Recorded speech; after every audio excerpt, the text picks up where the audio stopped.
Today, I want to talk about the concept of pacing.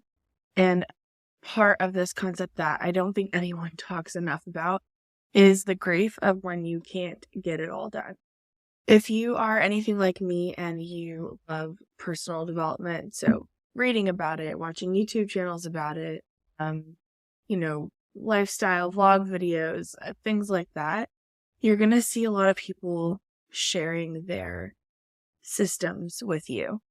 Those systems can be really helpful in giving you ideas and helping you, be more efficient. And I love a good system.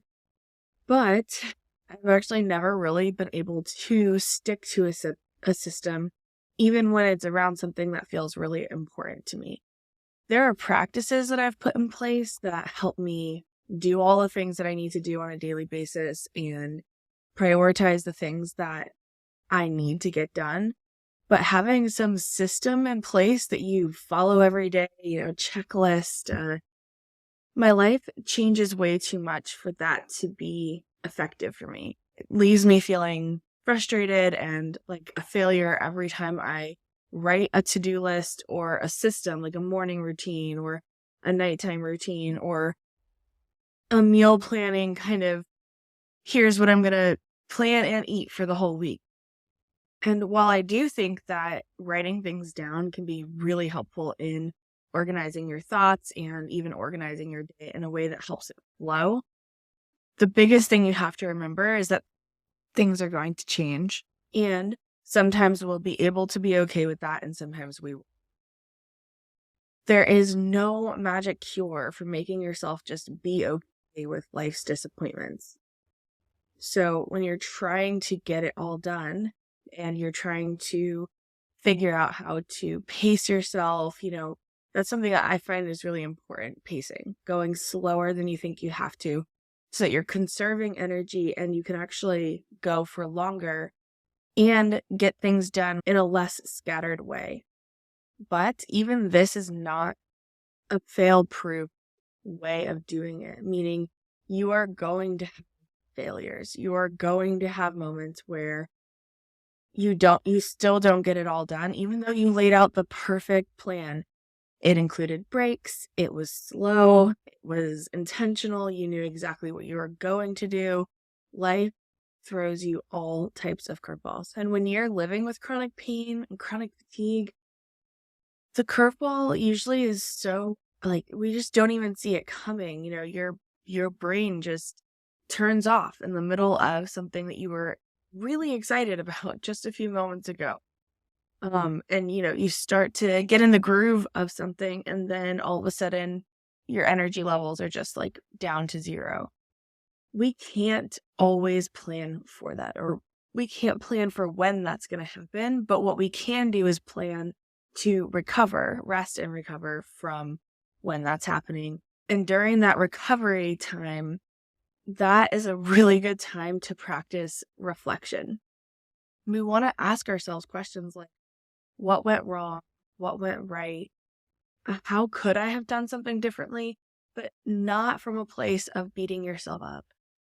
This is so important. We have to cultivate that compassion. Otherwise, it just doesn't work. I really don't know how else to say it. I feel like this is a concept that can be really hard to grasp, especially when you grew up being condemned for every little mistake that you made, and you really have no way of knowing how to make change without there being shame involved. If you look up how to pace yourself, you're going to hear things like break tasks into smaller, manageable steps and try to find balance between rest and activity throughout the day, and ask for help when needed, and practice self-care. That's kind of the majority of what's going to come up when you start to Google this. And all of that is true, but it kind of doesn't tell you, it still doesn't tell you how do I practice self-care? I'm struggling, how do I break things into smaller, more manageable tasks when every time I try to do that, my brain is now onto another project and I can't seem to get into a flow of anything. And I think that flow is probably the important word here. I think we all deserve to find these moments where we can get into flow, zone out. Nothing else drags our attention away. We can just go for 2-3 hours at a time doing what it is we want to do, whether that's something productive or something restful or something creative, whatever it is. Our brains really deserve these moments of flow. And in this society, we don't get those opportunities at all. So I think that's probably step number one, is realizing that everything takes longer than you think it's going to take, and that is necessary. So even if it's like something as simple as putting a shelf up on the wall, you're probably going to level it and then still take a step back after nailing it into the wall and realize that it actually is still a little bit crooked. Then you have to take it off the wall, you have to spackle the holes and figure out a new place to put it. Like there's all these little things that go into it that we just don't think of. And because we don't think about that and plan that, we get really, really frustrated when those things happen, because it's like, well, I don't have time now to like fix it and then do it right, do it better. And so sometimes we can actually just not care and, okay, whatever, it's just going to stay crooked for now or permanently. That's fine. We can kind of let go of some of that perfectionism. Or we can say, okay, like I can't redo this right now, so I'm going to take the whole thing down and I'm going to redo it again later. But knowing then after this has happened, all you have to do during that time now is grieve and then reflect. So grieve might be a strong word when it comes to putting a shelf up on the wall, but grief is kind of just an overarching word that I'm going to use, when really it could just be like frustration, could be anger, could be whatever it is that comes up for you, which is likely going to be attached to however mistakes were handled as a kid. And so if mistakes came with a lot of like guilt tripping and disappointment, then you probably will feel really sad. And it might not even make sense to you why putting the shelf up crooked on the wall made you feel sad. And now you think you have this depression problem because you're crying over a shelf that you put up crooked. But maybe that's just how you were responded to as a kid, with mistakes over and over and over and over again. Or anger, if your parents were quick to be angry at you. And I say parents, but this could also just be other caretakers in your life who were around you a lot. Anything from a nanny to an aunt to school teachers. And especially the ones that you loved the most or you were closest to, and probably even had a really great relationship with. Their interactions with you are going to impact you differently than, the teacher that you barely cared about and don't even remember their name. And sometimes those very loving, great relationships also have some of these kind of insidious reactions built into them as well, such as, you might have had a really caring, nurturing mom, and she also might have been really quick to anger. And so those are things you're going to have to grapple with as you get older. In this process, what's so important is finding your own rhythms and listening to your body signals. And again, if you don't practice compassion during this reflective period and you're just beating yourself up, or you're only focusing on the frustration and the anger, you're not going to be able to figure out what your rhythms are. So as you were putting that shelf up, when did you start to notice you were getting frustrated? Was it only at the end when you noticed it was crooked? Or was it halfway through when, you like tiny little things were going wrong, but you just kept trying to push through and, okay, let's just get this done. And now the end result isn't perfect and you're blowing up internally or externally. We really don't want to push ourselves to our limits for things that don't really matter. Pushing yourself to your limits is not inherently a bad thing, but you have to figure out when it's appropriate and when it's not. And putting up that shelf might not be an appropriate time to use all of your energy up on. Or it might be, depending on how important the end result is to you and what that gives to you in your life. And when you pace yourself, you're allowing your body to recover and recharge throughout the process. So by taking breaks and pausing and working on getting your focus to a place where It's okay that it gets distracted because you know how to bring it back into focus is going to be really important when it comes to getting things done. This is a way of conserving your energy, preventing flare-ups. There are many reasons why we flare up, and not all of those reasons are within our control. But with this particular thing, it does contribute to increased flare-ups when you push yourself and push yourself and push yourself to your breaking point, or to max energy capacity. Going back to the grief of all of this is every time that you pause and take a break in an effort to pace yourself and do what we're talking about here, you're going to notice hard, difficult feelings pop up.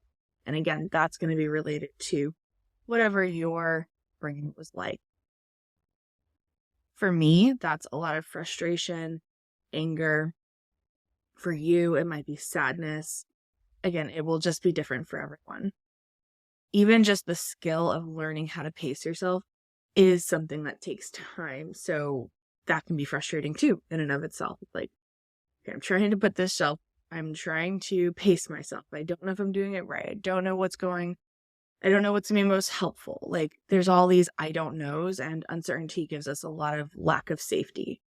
So when we're starting to notice that, like, there's a lot of lack of safety happening in my body, we want to figure out, well, what does that lack of safety even feel like? How do I know I'm feeling unsafe? Well, I feel like my thoughts are getting a lot faster and I'm starting to get snappier, and or for you, it might be that you're tearing up more and you don't, and again, like, it feels like there's no reason for it, or it's over, or it's just not called for. Like, the shelf situation doesn't call for tears, but for some reason your body is developing tears. That's a really good sign that it's time to just take a moment, reflect on what's happening, give your body and your mind some compassion and say, it's okay that you're crying. It's okay that these tears are here. And what do these tears need?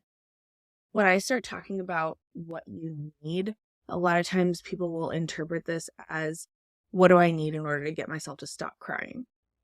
Really, what the question is asking is, what do your tears need in an effort to help them feel seen, heard? And then that is what inherently soothes the tears. So the question isn't, how do I get rid of the tears? The question is, how do I comfort the tears? Same thing with anger. The question isn't, how do I get rid of this anger? But it's, how do I express this anger in a way that doesn't hurt myself or anyone else, and also doesn't stifle other emotions, and also doesn't make me feel like I'm suppressing myself. But the fact of the matter is, these emotions are going to pop up during the process, and they might derail the entire thing that you're working on. Could be, again, putting a shelf up, or it could be a personal project you're working on, or a work project that you're doing. These emotions can really derail us. And so a lot of people's answer to that is, how do I suppress? How do I push it down? How do I just, use my coping skills to keep me focused on track? Which is such a lie that productivity culture has taught us, that our sole purpose is to stay on track and produce as much as we can. Production of something should have meaning and purpose to you, with some caveats. Of course, when it comes to our jobs, your job may not have a lot of meaning and purpose for you personally, but the income that you make might then help you bring meaning and purpose to your life. And so if that's the case, then we can focus on that. If your job doesn't bring you meaning or purpose, and the income you're getting from it doesn't bring you any meaning or purpose, then we can either look how you're spending your income and see if we can change that, or do we need to change your job? Do we need to look at this in a different way entirely? Because if there's no meaning and purpose to the thing that you're trying to produce, it's a surefire way to burn out. You're not going to last long if that is the case. Now, keep in mind that meaning and purpose are these really big words that make you feel like you're a failure if you don't know what yours is. Purpose is not something that is just like handed to you. And it's not something that you can just quickly journal about and you'll find it. It's an ongoing, ever evolving process for each person that engages in it. I want to really emphasize on the word finding. We have to find our purpose and create our purpose. And that means we might find it and create it, and it means our purpose looks like this one thing for this one season of life, and then that might change. I think when things change, we really think that we like failed somehow. I think this is something that a lot of people struggle with. If there's this change happening, it means we've done something wrong. But that comes from really just a lack of rituals and transition periods and community that our society just does not have. When we band together and we listen to people tell their stories and we engage in communal activities and we really open ourselves up to relationships, we start to realize how normal it is to struggle, how normal it is to change your thoughts, change the things that are important to you, change so much. Again, we think that change is this horrible thing that means we didn't do something right the first time. And just keeping it completely real, that is absolutely false. We want to be intentional with our change and our transitions, but not so intentional that, we are rigid and we don't know how to do anything because we're still worried and consumed about doing it right. So when it comes to pacing yourself, again, there's all of these different techniques out there, time management, breaking your tasks down into smaller. All of those things are helpful, but if you don't know why you're doing the thing you're doing, it's going to be really hard to keep engaging in it. Even when you do know your why and you know how important it is, it can still be really hard because we're developing a skill. And especially if you're trying to do the skill alone, you don't have someone helping you, mentoring you, sharing with you in the process in a very kind, encouraging, and compassionate way, it's going to be harder for you to learn. So another really big tip that I would have is that when you're trying to learn how to do something, if you are struggling to the point where it is constantly bringing up like the deepest, hardest feelings for you, I think that's simply just a sign that you're trying to do too much, too fast, too alone. We really need to start seeing who we can bring into our life or who we can just watch. It could be YouTube channels or characters in books or podcasters if you don't have someone in your immediate circle. And if you do have people in your close circle who are doing things that you want to be doing, whether that's a particular type of activity or it's a particular way of being, like you just really like their demeanor or how they handle life's challenges, spend more time with them. Figure out how you can be intentional to bring them closer into your circle or just to watch them more and learn from them and sit back and not try to prove yourself so much, but to let people come in and teach you rather than maybe you always trying to be the teacher. So that's it for today. If you have questions, you can DM me on Instagram if you're not a client. If you are a therapy client and I've said anything today that brings anything to mind for you, we will talk about it in our next session. And if you like my teaching style and you think that I would be able to hold your hand throughout this process of whatever you're going through, and you want to become a client, I will start taking new clients again in March of 2024. Right now we are in the end of December 2023. And mostly what I'm going to be focusing on next year are therapy intensives. So these are 2 to 3 day, full day workshops for individuals or groups where we really do this deep dive work in one go so that you can either jumpstart your therapy process, or if you've been in therapy for a while and feel like you need kind of a refresher or like another jumpstart, then we can do that. And then you can go back to your own therapist, or we can also start therapy one-on-one weekly sessions. But I will be planning to do 1 to 2 intensive therapy sessions a month. Um, and that does require you to be in the state of Georgia or Florida if we do it virtual, or you can travel to Atlanta, Georgia, and we can do that in person. I love therapy intensives because they are anywhere from 2 to 4-ish hours at a time, which can sound like a lot, but if you know what it's like to be in therapy and by the end of your 50-minute session with your therapist, you feel like you're just now getting into the flow of things, that's not because something's wrong with you or your therapist. That's because for some of us, it takes a lot more time to start to trust the other nervous system that we're with. Meaning it would take you time to trust me and my nervous system. And it even takes my nervous system time to not necessarily trust yours, but to kind of get a feel for it and to know where we should go next. Which, of course, is a collaborative process, and we decide that together. But again, that takes time. And we are such a rushed society.